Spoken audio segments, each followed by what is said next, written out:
जय श्री राम। कैसे हैं आप सब? बढ़िया, मस्त। परमेश्वर से हमारी विनती है, प्रार्थना है कि आप सब कुशल मंगल से हों। नित्य आपके यहाँ शुभ हो, मंगल हो, आप अपने लक्ष्य को प्राप्त करें। श्री गणेशाय पंचम सर्ग के इस भाग में अस्य श्री आप सबका स्वागत है। स्तोत्र मंत्रस्य तो अयोध्या की मैपिंग में बता रहे हैं कि श्री कोसलो नाम मुदितः स्फीतो जनपदो महत्। एक महाजनपद था, उसका नाम था कोसलपुरी। श्री और रामचंद्र प्रीत्यर्थे उसमें क्या था? विनियोगः निविष्टः सरयू तीरे।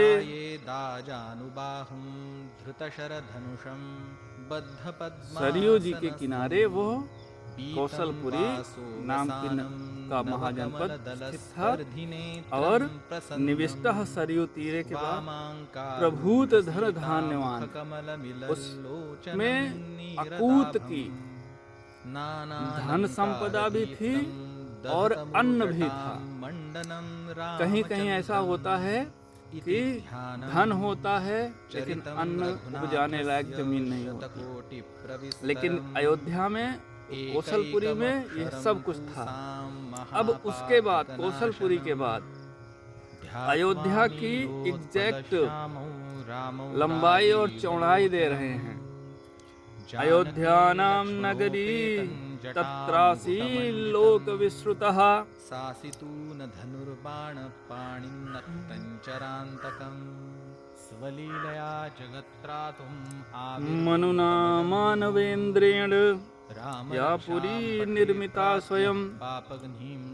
इस कौशलपुरी के अंतर्गत अयोध्या नाम की नगरी थी, जो स्वयं भगवान मनु जी ने अपने हाथों से बनाया था।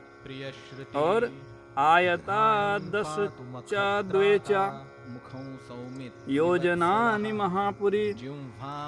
यह नगरी 10 और 2 यानी 12 योजन लंबी थी। किससे? सरयू जी के किनारे किनारे। और श्रीमती तीर्ण विस्तीर्णा, और इसमें 100 प्रकार के धन धान्य समाहित थे। 3 योजन चौड़ी थी। हनुमत प्रभु और सुविभक्त महापथा, इसमें बड़े बड़े हाईवे निकले हुए थे जो अलग अलग जनपदों से या उस जनपद के अलग अलग हिस्सों से हमेशा जोड़ते थे। इस प्रकार से यह विस्तृत अयोध्या नगरी थी।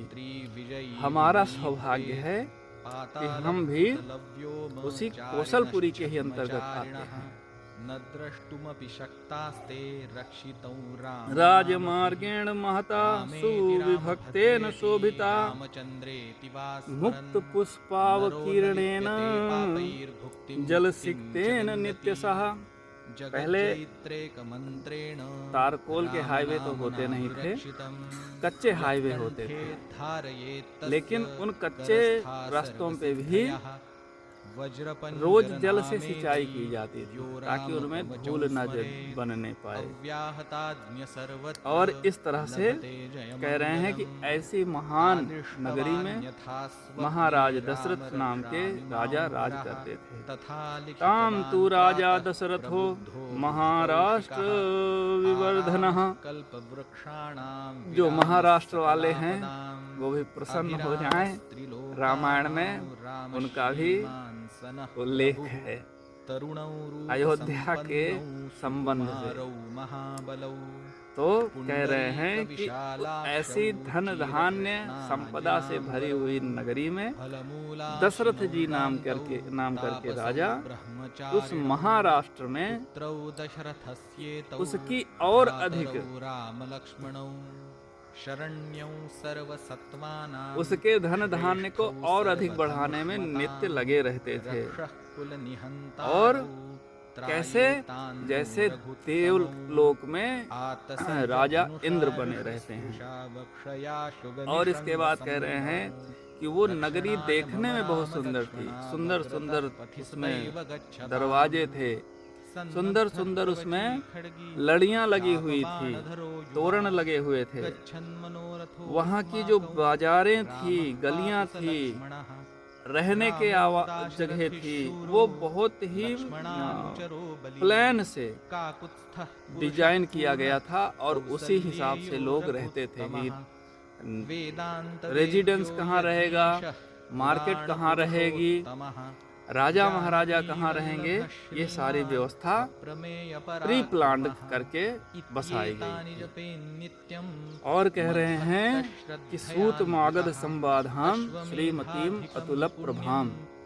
हर प्रकार के लोग वहाँ रहते थे, सूत लोग रहते थे, मगध के लोग रहते थे, मतलब पूरे देश से, विश्व से लोगों का आना जाना वहाँ होता था और वहाँ पे लोग रहते थे। और श्रीमतीम अतुल प्रभाम, वो धन धान्य से, ऐश्वर्य से, यश कीर्ति से भरी हुई थी।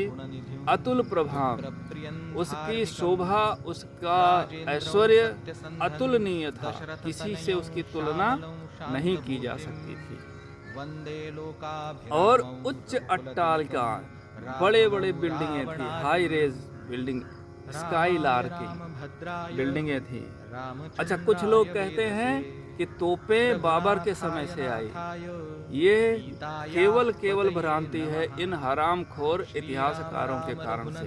देखो इसमें दे रहे हैं शतघ्नीम शत संकुलाम। शतघ्नी मतलब होता है तोप, जो एक बार में सैकड़ों को मार डाले। तो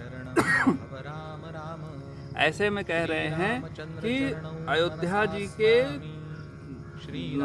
किले की दीवारों पे, परकोटों पे ऐसे सैकड़ों तोपें रखी रहती थी उसके रक्षा के लिए।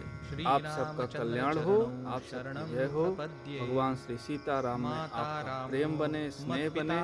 सीताराम चरण रति मोरे, अनुदिन बढ़ऊं अनुग्रह तोरे। भगवान श्री सीताराम जी ऐसी कृपा करें कि उनके चरणों में आपकी प्रीति बढ़ती जाए, बनती जाए। जब आपकी कामनाएं सिद्ध होंगी तो प्रीति अपने आप बढ़ जाएगी। तो आपकी कामनाएं सिद्ध हों और भगवान श्री राम में आपकी प्रीति बढ़े। जय श्री राम। वाल्मीकि जी महाराज की जय।